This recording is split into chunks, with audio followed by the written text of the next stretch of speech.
I'm just a small guy with a desire to make improvements in quality, and I will tell you why there's no improvements.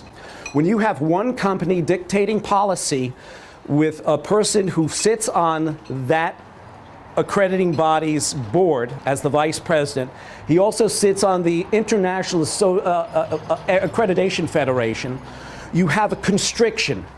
Quality is about continuous improvement. You don't have continuous improvement then. What you have is stagnation. And we are in the stagnation field. We see stagnation in every walk of life. Well, I'm here right now to say that's over, game over.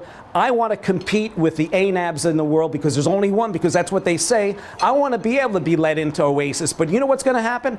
They'll say, Daryl, we'll allow you in, but we have to come through and look at your facility and all the rest. And they will, of course, it's human nature, they will make me go through the loops and hoops. It'll take me years to get into OASIS.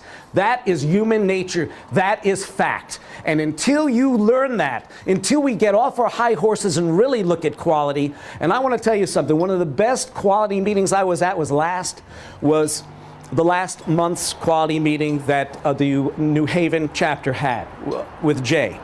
That was one of the best when Dr. He got up and we were talking about the Dreamliner, the 787. Okay, and we were talking about the quality issues. You know what they do? They take a certificate, as in many companies, what they've done, like Boeing and NASA and all that, they cut the quality to hell. And so they say, hey, you got an AS9100 cert, your quality is great. Very rarely will they send a certification team out there to look at it, okay?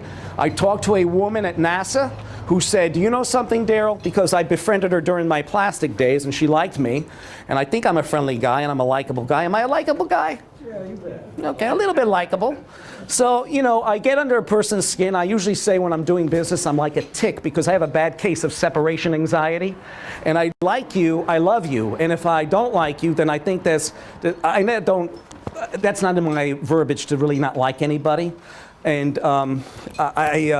that's to be human, is to love. I know love is a bad word in business, but you know something? I had a business, a president of a company, kiss me on the cheek for coming up and helping him go through an audit with a customer of his who flew in from Minnesota. Okay, he hugged me and kissed me. That to me meant more than money, because that meant you touched him as a human being. That's more than money. All right? It's meant more than money to me. Money is inconsequential. Money is not in the whole scheme of things. You know what's more important to me? Is to give people the value that they deserve, not to screw companies, not to screw them.